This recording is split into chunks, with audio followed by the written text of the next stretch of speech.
Hi there, my name is Ron Rogers, and this presentation is titled Test Pilots Were More Expendable Back in the 50s. They were also a lot cheaper back then. Now, we were at a Site Experimental Test Pilots Symposium out in Los Angeles, and that's a picture of me and my wife and David Hartman. Actually, I was getting an award at a later one, but this is a good picture I have of us.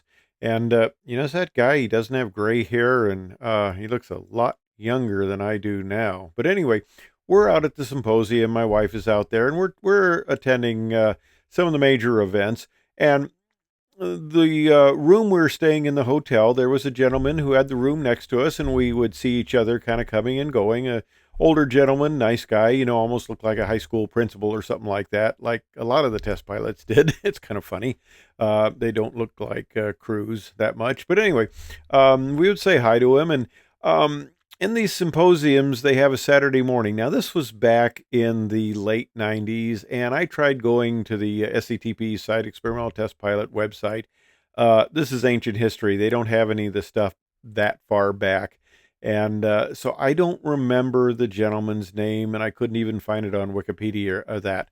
But he was a very interesting gentleman, and when Saturday morning came, he did this presentation.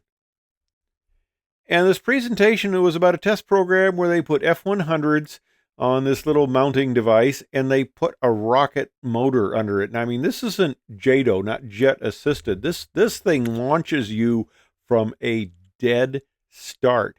This is what this guy test flew. All right. Well, it's kind of interesting. It was quite a presentation, I'll tell you. And of course, um, most of the ones on Saturday morning are just kind of the old guys telling you fun tales. They weren't recorded at the time, and there usually isn't a paper, so it's information that unfortunately is kind of lost, and that is really sad. Because he does the presentation, he talks about this thing, and what they did when they started testing this, they would have a I-beam frame that was supposed to kind of mimic the aircraft. It had a I-beam going out for the wings, and then a center I-beam, and then a little I-beam for the tail, and they'd put the rocket motor on that, and they'd fire the thing off.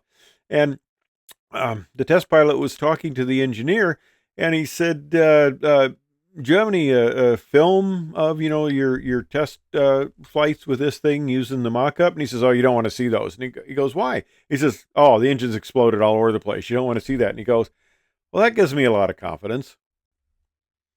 Well, the guy did these missions, and of course he's still alive there. And I guess they put all those nice little drawings on the bottom of the aircraft, so when it explodes, you can try to put the pieces back together. But can you imagine what this had to be like? Talk about a sudden acceleration. This thing would fire. It would get going, and then the rocket motor would drop off. And there was actually one of the test missions he described, the rocket motor didn't drop off, and I guess there was no way successfully landing this thing with it attached, so he had to punch out of the aircraft. And unfortunately, it was not a good day out at Edwards, and he got drug on the lake bed a little bit. But anyway, he did successfully survive and punch out of it. Now, when I was looking for pictures of this, look at this thing. This is an F-104. I flew the F-104. It doesn't virtually have a wing. Thank goodness this has German markings on it, because I'd hope, any of our U.S. test pilots, no, Germans, the guys were crazy if they would take an F-104 up on this thing, because think how fast you had to get to get enough lift off of that wing to get you flying. But I don't know that we ever tested it, but apparently they did. Of course, with the NATO situation there, sometimes they didn't have the best airfields. They needed to mount an interceptor close, so God bless them. I don't think I would want to ride that.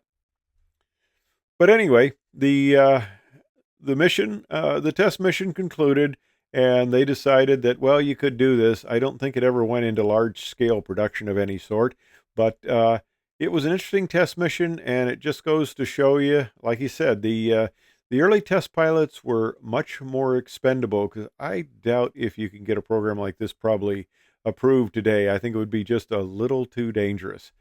Anyway, I hope you enjoyed that little bit of secondhand related history there. Thanks for watching.